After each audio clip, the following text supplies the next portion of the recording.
नमस्कार, आप देख रहे हैं प्राइम न्यूज। मैं हूं राजेश कुमार। वक्त उत्तराखंड प्राइम का है। बुलेटिन की शुरुआत बड़ी खबर के साथ करेंगे। देहरादून में कोरोना का ग्राफ लगातार जारी है, बढ़ता हुआ जा रहा है ये, और पिछले 24 घंटों में 4,785 नए मामले आए। देहरादून में कोरोना के 1,226 नए मामले मिले और 24 घंटों में हरिद्वार में 555, पिथौरागढ़ में 118 मरीज मिले हैं। तो कोरोना का ग्राफ किस कदर बढ़ रहा है, इसको देख के इसका अंदाजा लगाया जा सकता है। देहरादून में कोरोना का जो कहर है वो जारी है। हालांकि पिछले कुछ दिनों में जो संख्या 7,000, 6,000, 5,000 थी, अब धीरे थोड़ी सी कम आई है, लेकिन जो मामले हैं वो कम हो तो रहे हैं, बावजूद इसके जो मृतकों की संख्या है वो बढ़ रही है। तो देहरादून में कोरोना का जो कहर है वो जारी है। पिछले 24 घंटों में अगर पूरे हम उत्तराखंड की बात करें तो 4,000 से ज्यादा मामले आए हैं। जितेंद्र पेटवाल हमारे संवाददाता इस पे ज्यादा जानकारी के साथ। जितेंद्र, कोरोना की स्थिति क्या है इस वक्त, क्योंकि पिछले 24 घंटे में भी करीब 4,000 से ज्यादा मामले आए हैं, क्या हालात बने हुए हैं? हम लोग पीछे देखें तो हालांकि पर डे थोड़ी सी कमी आ रही है, लेकिन जो मौत का सिलसिला है नहीं हुआ है। कल भी लगभग 80 मौतें, 79 कल मौत का आंकड़ा था 24 घंटे का, तो अपने आप में बहुत बड़ा होता है। और जो संक्रमितों की संख्या थी वो भी कम नहीं थी। 4,785 मामले आए थे संक्रमण के। अकेले देहरादून में ही जो है 1,226 मामले थे। हालांकि थोड़ा सा अंकुश लगा है कि जो 1,500, 2,000, 2,500 तक देहरादून का आंकड़ा जा रहा था, वो अब घट के 1,200, 1,300, 1,400 पे आ गया है। ऐसे ही प्रदेश के कई स्थानों पे कमी आई, लेकिन इसमें एक सबसे बड़ी बात यह है कि पहाड़ी क्षेत्र जो है, क्योंकि वहाँ जो भौगोलिक स्थिति है वो थोड़ी सी विकट है, और वहाँ संक्रमितों की जो रियल स्थिति है वो कुछ और है और आंकड़े कुछ और है, क्योंकि टेस्टिंग नहीं हो पा रही है प्रॉपर समय पे। लोग अस्पतालों में नहीं आ पा रहे हैं, वो घर गांव में ही है, काफी दूरियां हैं। स्वास्थ्य की सेवाओं की बड़ी विकट स्थिति है, इससे आप अंदाजा लगा सकते हैं। तो हालांकि जो आंकड़े हैं वो मैदानी क्षेत्रों का तो मैं मान सकता हूँ कि लगभग आंकड़े होंगे, थोड़ा बहुत भले ही उनमें भी अंतर होगा, लेकिन पहाड़ी क्षेत्रों में तो बहुत बड़ा अंतर है। संक्रमितों की जो संख्या है वो सरकारी आंकड़ों से कई गुना ज्यादा होगी। और अभी अगर अस्पतालों की बात करें जितेंद्र, जिस तरीके के हालात 10 दिन पहले, 15 दिन पहले थे, कहीं ऑक्सीजन की किल्लत, कहीं बेड की कमी, कहीं मेडिकल स्टाफ की कमी, क्या अभी वो हालात बने हुए हैं या उसमें थोड़ा सुधार हुआ है? थोड़ा सुधार देखने को मिल रहा है। हालांकि बहुत चुस्त दुरुस्त व्यवस्थाएं अभी भी नहीं है, लेकिन अपेक्षाकृत जो पहले व्यवस्थाएं थी उनमें थोड़ा सा परिवर्तन हुआ है। और अब लोगों को जो बुनियादी सुविधाएं हैं वो भले ही देर से मिल रही हों, लेकिन मुहैया हो रही है। ऑक्सीजन की भी जो कमी पहले बने हुई थी उसमें भी कमी आई है। अब सरकार थोड़ा सा आश्वस्त है कि कुछ लोग जो पहले बिल्कुल लाइलाज हो रहे थे या व्यवस्थाओं का उन तक अभाव था, तो उसमें कुछ स्थिति में सुधार जरूर आया है जी। और इसके अलावा जितेंद्र, जो वैक्सीनेशन के हालात हैं वो क्या है? क्या अभी जैसे हालात कम हो रहे हैं, मामले कम हो रहे हैं, तो कहीं लोगों की लापरवाही तो सामने नहीं आ रही? सिस्टम फिर से लापरवाह तो नहीं हो रहा? जी, अभी सिस्टम की अगर बात करें तो सिस्टम तो अपने तरीके से चल ही रहा है। एकदम चुस्त दुरुस्त सिस्टम ना आज तक था, न कभी हो पाएगा। जो स्थितियां हैं वो सरकारी कामकाज तो आप जानते ही हैं कि किस गति से चलता है और किस स्थिति में चलता है। पर हाँ, इतना जरूर है कि जो वैक्सीनेशन था, जिस तरीके की रफ्तार वैक्सीनेशन ने स्टार्टिंग में पकड़ी थी, वो अब धीरे धीरे थोड़ा सा कम हो रही है। लोगों के रजिस्ट्रेशन नहीं हो पा रहे हैं, लोगों को जो सेंटर है वो नहीं मिल पा रहे हैं ऑनलाइन भी, और जो वैक्सीनेशन की स्थिति है वो भी अभी थोड़ा सा उसमें भी कमी बरकरार है। तो ऐसे में जो वैक्सीनेशन का कार्यक्रम है वो तो प्रभावित हुआ है, लेकिन जो आंकड़े हैं वो थोड़ा सा कम हो रहे हैं जी। चलिए, आप मेरे साथ जितेंद्र बने रहिए, कुछ और खबरों पे अपडेट लेंगे। फिलहाल शुक्रिया। तो उत्तराखंड में जो कोरोना के मामले हैं फिलहाल उनमें थोड़ी सी कमी जरूर आई है, बावजूद इसके जरूरत है लापरवाही ना बरतने की। देहरादून से खबर है, जहां सरकार ने स्टाफ नर्स की भर्ती परीक्षा कराने की मंजूरी दी है। 28 मई को देहरादून और हल्द्वानी में लिखित परीक्षा होगी। स्टाफ नर्स के 2,621 पद के लिए यह परीक्षा होगी और उत्तराखंड प्राविधिक शिक्षा परिषद इस परीक्षा को कराएगा। देहरादून में 17, हल्द्वानी में 10 परीक्षा केंद्रों पर यहां पे परीक्षा होगी और परीक्षा के दौरान कोविड के नियमों का पूरी तरीके से पालन किया जाएगा। जितेंद्र, इस परीक्षा को लेकर क्या तैयारी है? जी देखिए, जो परीक्षा होनी है स्टाफ नर्स की भर्ती की, काफी लंबे समय से इसकी दरकार भी थी और सरकार कोशिशें भी कर रही थी कि इसको किया जाए, और इस कोरोना काल में तो इसकी बहुत अहम आवश्यकता महसूस हुई है। तो ऐसे में अगर सरकार करा रही है तो ये एक सराहनीय कदम है, बशर्ते जो संक्रमण की स्थिति है उसको ध्यान में रखा जाए, पूरे जो गाइडलाइन है कोविड की उसका पालन हो और उसके हिसाब से किया जाए। सरकार करेगी भी, मेरा ये मानना है कि इस तरीके के जो इंतजामात हैं वो सरकार करेगी भी। और इससे एक राहत की बात यह भी होगी कि अगर परीक्षा हो रही है तो अमूमन देखने को उत्तराखंड में क्या आता है, ये परिपाटी बनी हुई है, परीक्षाएं तो हो जाती हैं लेकिन उनका रिजल्ट आते आते या अपॉइंटमेंट होते होते कई बार सालों लग जाते हैं। तो ऐसी स्थिति ना आन पड़े कि अभी स्टाफ नर्स की परीक्षा, लिखित परीक्षा तो हो जाए और उनको ज्वाइनिंग देते देते कहीं पता लगा कि साल से 2 साल लग जाए, क्योंकि ये परिपाटी है उत्तराखंड की। कई बार कुछ घपले घोटाले हो जाते हैं, कई बार विभागीय लापरवाहियां हो जाती हैं। तो अमूमन हमने देखा है कि परीक्षाएं होती हैं लेकिन साल 2-2 साल तक उसके रिजल्ट आने में लग जाते हैं। तो उम्मीद करेंगे कि इस बार ऐसा ना हो, क्योंकि महामारी का दौर है और स्टाफ नर्स जो है वो एक रीढ़ की हड्डी है स्वास्थ्य विभाग की। तो जितेंद्र, ये परीक्षा क्या पहले से निर्धारित थी या अभी इसको लेके फैसला लिया गया है? कहीं मेडिकल स्टाफ की कमी ना हो, नर्सेज की कमी ना हो उस महामारी के इस दौर में? जी, निरंतर इस पे पहले से ही प्रक्रिया चल रही थी। पहले भी कई बार स्टाफ नर्स की भर्ती को लेके, वार्ड वाई की भर्ती को लेके, फार्मासिस्ट भर्ती को लेके शासन स्तर पर ये वार्तालाप, पत्रालाप सब चलता रहता था और इसको लेके शासन प्रशासन कई बार कोशिशें भी करता था। हालांकि अभी तक वो कोशिशें नाकाम रही, लेकिन अभी इमरजेंसी है और इसका कोई विकल्प नहीं है।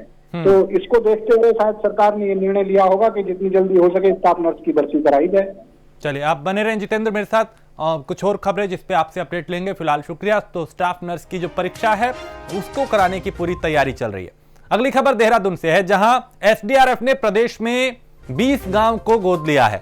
मिशन हौसला के तहत इन गांवों को गोद लिया गया है। गढ़वाल मंडल के 14 और कुमाऊं मंडल के 6 गांव को गोद लिया गया है।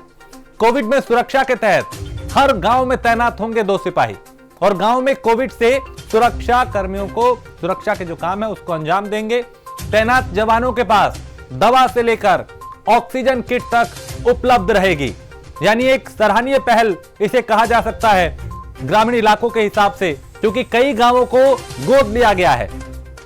जितेंद्र, इसको लेकर क्या प्रक्रिया है, क्या कुछ होगा और गांवों की क्या कायाकल्प? चूंकि कई तरह की जो बुनियादी कमियां हैं वो गांवों में दिखाई दे रही थी, अब मिशन हौसला के तहत उन्हें पूरा करना जा रहा है। जी, बहुत अच्छी पहल जो है स्टेट डिजास्टर और समय समय पर अपने आप को इस फोर्स में साबित भी किया है एसडीआरएफ ने।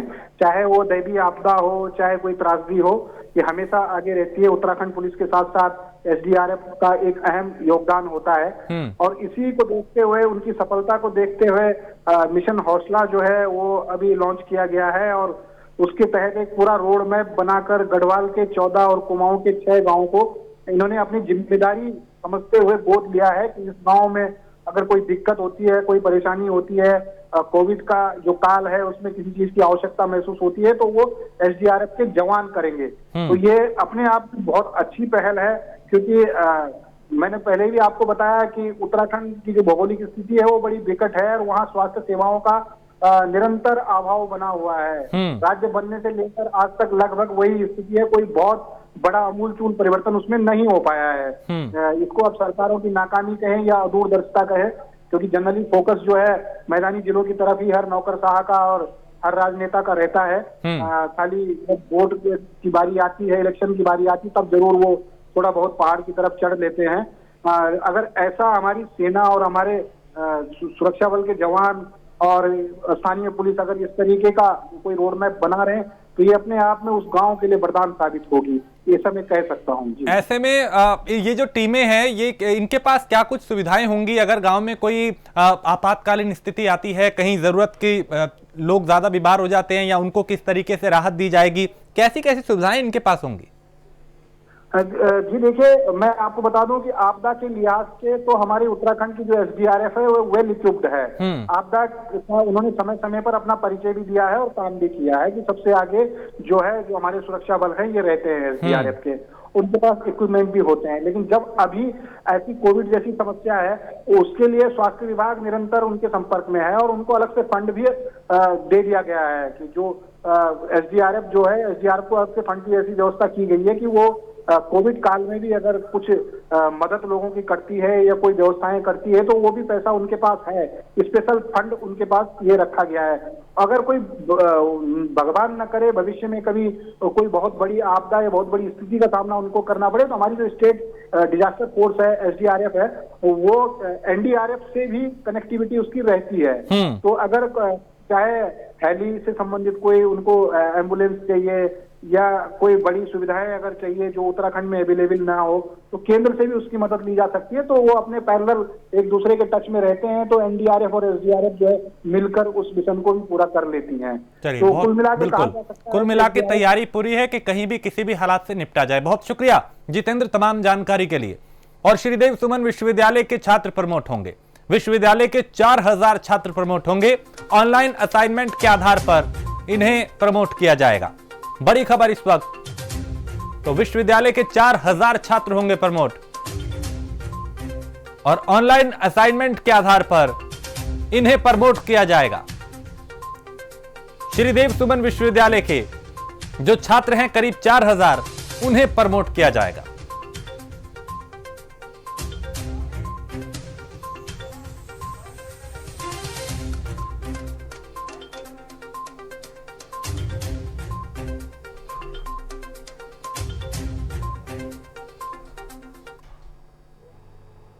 और देश में कोरोना के साथ ब्लैक फंगस के बढ़ते मामलों के बीच जिला अस्पताल उत्तरकाशी में भी ब्लैक फंगस का एक संदिग्ध मरीज सामने आया है। बता दें कि कोरोना संक्रमित रहा यह शख्स जिला अस्पताल से ठीक होकर घर लौट गया था, जिसके बाद मरीज को देखने की परेशानी हुई। व्यक्ति में ब्लैक फंगस जैसे संदिग्ध लक्षण होने पर उसे उच्च स्तरीय जांच के लिए मैक्स अस्पताल देहरादून भेजा गया, जहां से उसे एम्स ऋषिकेश रेफर कर दिया गया।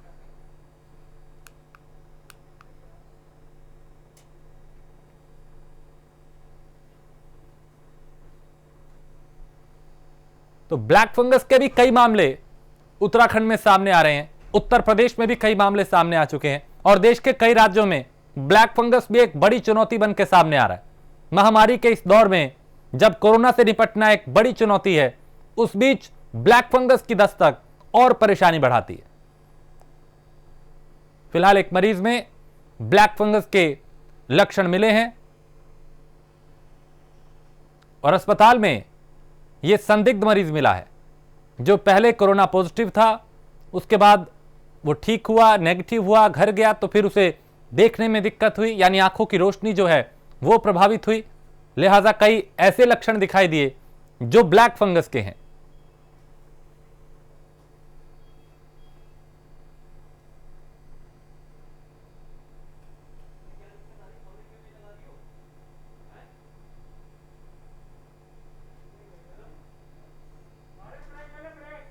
तो जहां एक तरफ कोरोना काल के चलते तमाम कारोबार ठप पड़े हैं, वहीं रुड़की में कॉलेज प्रबंधन की मनमानी का मामला सामने आया है, जहां चतुर्थ श्रेणी के कर्मचारियों को अपने वेतन के लिए कॉलेज प्रशासन के सामने गिड़गिड़ाना पड़ रहा है। वहीं कॉलेज प्रबंधन अपनी हठधर्मी के चलते एक तो आधी सैलरी दे रहा है और इन गरीब मजबूर लोगों को डराने धमकाने का काम कर रहा है। पिछले 13 महीने से इन चतुर्थ श्रेणी कर्मचारियों को प्रिंसिपल आधी ही सैलरी दे रहे, लेकिन कर्मचारी प्रबंधन की इस बात से संतुष्ट नहीं है। उनका कहना है कि कोरोना के इस दौर में उनका घर चलाना भी मुश्किल हो रहा है। मेरे हिसाब से तो जी करीब 13 महीना करीब बोलिए, 13 महीने करीब हो गए जी, और आधी आधी दे रहे।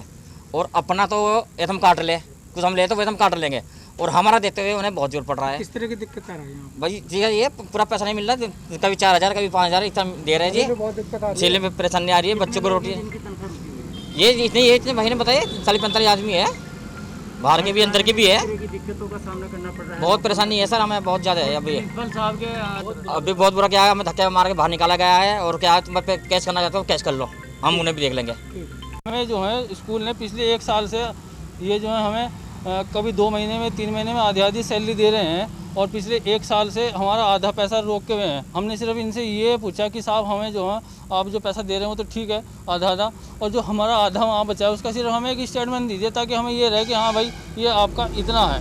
ये हमें वो चीज़ दे नहीं सकते। हमने इन्हें जो है ये लिख के भी दिया है और ये इस पे जो है हमसे तो लिख के लेते हैं लेकिन अपना आप कोई लिख के हमें नहीं देते। और जो एक तो जो मिस्टर मिलना यहाँ के स्कूल के प्रेसिडेंट है उन्होंने ये लिख के दिया है हमें कुछ और उनसे जो छोटे अधिकारी हैं वो इस चीज़ को मानते नहीं। मतलब बड़ा कहता है छोटा मानता नहीं। तो फिर बताओ हम क्या करें। उत्तरकाशी के बड़कोट में समाजसेवी डॉक्टर कपिल देव रावत ने नगर पालिका परिषद बड़कोट में सभी पर्यावरण मित्रों, पुलिस मित्र, आंगनबाड़ी कार्यकर्तियों और अन्य जरूरतमंदों को सैनिटाइजर, मास्क, सर्जिकल ग्लव्स और कई चीजें वितरित की। डॉक्टर रावत ने लोगों से बेवजह घरों से बाहर ना निकलने की अपील की और कहा कि 2 गज की दूरी, मास्क है जरूरी के नियम का पालन करें।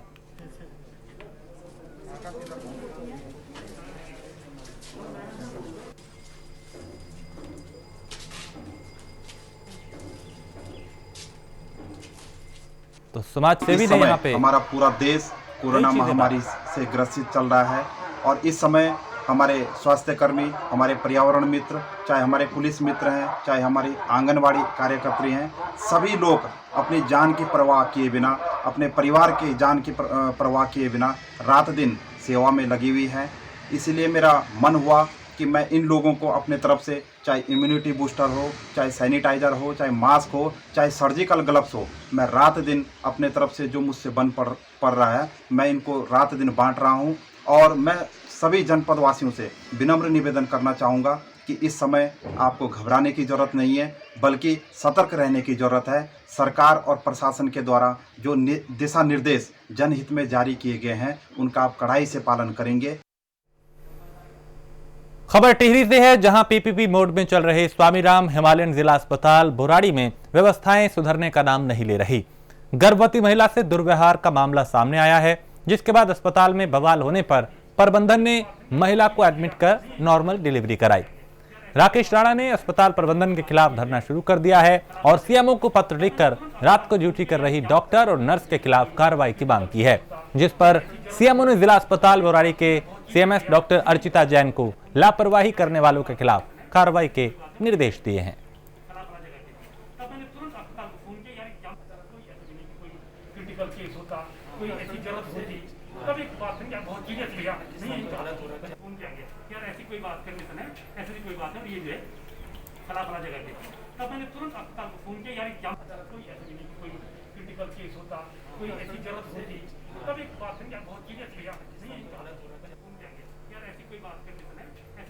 एक 24 वर्षीय प्रसव पीड़ा से ग्रस्त महिला को वहाँ से रेफर किया गया 108 के माध्यम से जिला चिकित्सालय बौराड़िया।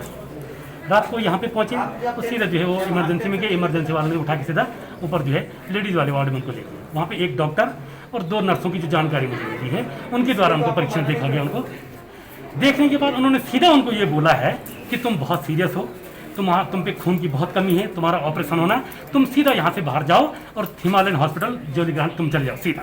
ये कहा, चले ये भी कह दिया, लेकिन न कोई रिकॉर्ड मेंटेन किया गया, न कोई रेफर सेंटर कागज पेपर बनाया गया, न ही उनके लिए एम्बुलेंस की कोई व्यवस्था की गई। और सीधा 12 बजे उनको वहाँ से अंदर से करके और सीधा उनको झोला तोमला पैक करके उनको बोला तुम बाहर चले और यहाँ बाहर गेट पे बोलो। पेशेंट आए थे जो फुल टाइम डिलीवरी पे थे, जिनका ऑपरेशन होना था, लेकिन उनका हीमोग्लोबिन बहुत कम था अब और उनका ब्लड ग्रुप बी नेगेटिव था। ऐसे में डॉक्टर द्वारा उन्हें समझाया गया कि अगर रात को ब्लड ग्रुप की ज़रूरत पड़ी तो वो अवेलेबल नहीं हो पाएगा, इसलिए आप आगे रेफ़र हो जाइए। अब यह तो थोड़ा मिसकम्युनिकेशन हुआ है। वो पेशेंट आगे रेफ़र होने की बजाय वो यहीं पर ही रुका रहा और उसने ना हॉस्पिटल को बताया कि वो यहीं पर ही है, ना अंदर आके वो एडमिट हुआ। सुबह जब हमें इस बात का पता चला तो हमने उन डॉक्टर को बुलाया, उनसे बात करी और अब उनके अगेंस्ट एक्सप्लेनेशन लेटर मांगा है। हमने जॉलीग्रांट के जो एडमिनिस्ट्रेटर हैं मिस्टर सैम, उनसे भी बात करी है, उन्होंने एक्सप्लेनेशन दे दिया है। अब उनके अगेंस्ट आगे कार्रवाई होगी। अभी फिलहाल उस पेशेंट को एडमिट कर लिया गया है और आगे वो अब डॉक्टर्स के ऑब्जर्वेशन में है। उधम सिंह नगर में वरिष्ठ पुलिस अधीक्षक के आदेश अनुसार मिशन हौसला अभियान के तहत रुद्रपुर में तैनात वंदना चौधरी ने सांस की समस्या और कोविड पीड़ित 24 लोगों को ऑक्सीजन सिलेंडर और एक व्यक्ति को ऑक्सीजन फ्लोमीटर, उत्तराखंड पुलिस के कांस्टेबल की खाली सिलेंडर दिलवाने में सहायता उपलब्ध कराई है। काफी सहयोग कर रही है। किसी भी तो महिला उप निरीक्षक वंदना चौधरी को पीड़ितों की सहायता करने के लिए निर्देशित किया गया था और वो इसका बखूबी पालन भी कर रही हैं। उत्तराखंड पुलिस काफी सहयोग कर रही है। किसी भी जानकारी के लिए कभी भी किसी को कोई समस्या लगे दम हैं, उनके लिए मैं बहुत परेशान था। रात से उत्तराखंड पुलिस काफी सहयोग कर रही है। किसी भी उत्तराखंड पुलिस ने मेरी बहुत बड़ी मदद की है, जो मुझे सिलेंडरों की व्यवस्था कराई। मेरे घर में 2 मरीज लगे दम हैं, उनके लिए मैं बहुत परेशान था। रात से उत्तराखंड पुलिस ने मेरी पूरी मदद की है, जो ये ऑक्सीजन गैस सिलेंडर मुझे उपलब्ध कराए। ये श्री SI श्री वंदना चौधरी उत्तराखंड पुलिस में है साहब, इन्होंने व्यवस्था कराई मेरी। और बारिश को लेकर मौसम विभाग ने अलर्ट जारी किया है। उत्तरकाशी, चमोली, देहरादून, टिहरी, रुद्रप्रयाग, पौड़ी, बागेश्वर, नैनीताल, हरिद्वार, इन जिलों में बारिश हो सकती है, बारिश की संभावना जताई गई है। तो उत्तरकाशी, चमोली, पिथौरागढ़, देहरादून, टिहरी और रुद्रप्रयाग, इसके अलावा पौड़ी, बागेश्वर और नैनीताल, हरिद्वार जिलों में बारिश की संभावना जताई गई है।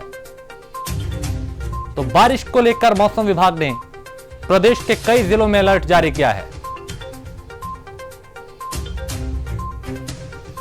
तो पौड़ी, बागेश्वर, नैनीताल, हरिद्वार, ये वो जिले हैं जहां पे बारिश की संभावना जताई गई है, उसको लेकर अलर्ट जारी किया गया है।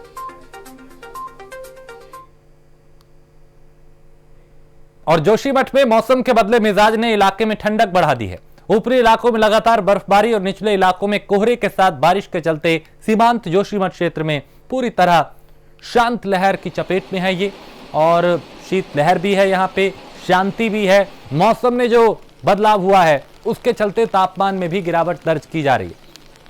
तो हेमकुंड साहिब, पिनाक वैली, उर्गम बंशी नारायण घाटी के क्षेत्रों में हिमपात होने की खबर है और इसके चलते मौसम में बदलाव तो है ही, तापमान में भी गिरावट दर्ज की गई है।